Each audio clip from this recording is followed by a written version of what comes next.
Welcome to Ask the Edmonds Cop. I'm Teresa Whipple, and I'm here today with City of Edmonds Domestic Violence Coordinator Jill Schick. Welcome. Thank you for having me. We're going to talk about domestic violence, and one of the things that I had mentioned to you earlier was I looked through the police reports, and I even went on a police ride-along, and I was just shocked at how many domestic violence issues there are that police deal with, and you end up addressing a lot of those, right? That's right. Yeah, and one in particular that we thought we'd talk about today would be some of the non-traditional domestic violence situations that you run into, things we don't normally think of. And one of the reasons we're doing that is because October is Domestic Violence Awareness Month. So tell me more about what you see. So considering non-traditional DV crimes, I think people tend to look at the romantic relationships, spouses and boyfriends and girlfriends, and a lot of the cases that we're getting are these non-traditional DV crimes, which are involving adult siblings or a lot of times adult children who are still residing with a parent or a grandparent and are often struggling with a mental health issue or a substance abuse issue, and then their behavior escalates to the point of causing violence to that loved one in the home.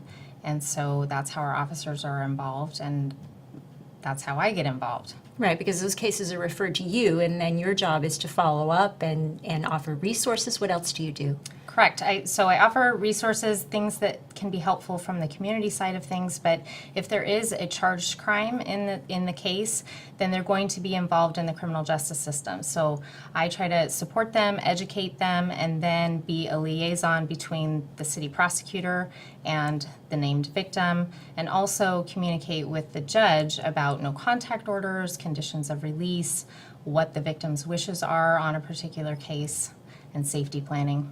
Okay. And what kinds of things should people keep in mind if they are in a domestic violence situation, or maybe that hasn't risen to the level of, getting to a police situation? Do you have some tips or resources to be able to offer us today?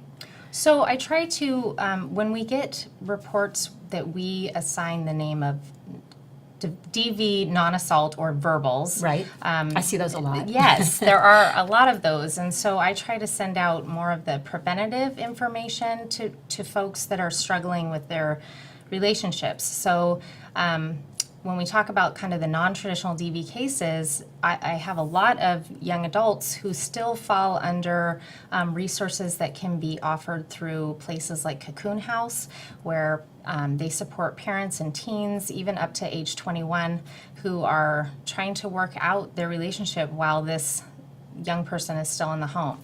And so providing resources like Cocoon House and resources like Domestic Violence Services of Snohomish County that has free support groups and legal advocacy. When there isn't a charged crime, when they're not in the criminal justice system, which is where I really spend my time working with victims, there are some other avenues that people can utilize. Okay, and we'll make sure we have a list of resources available for people that they can see on the screen. But let's go back a little bit to some of the more.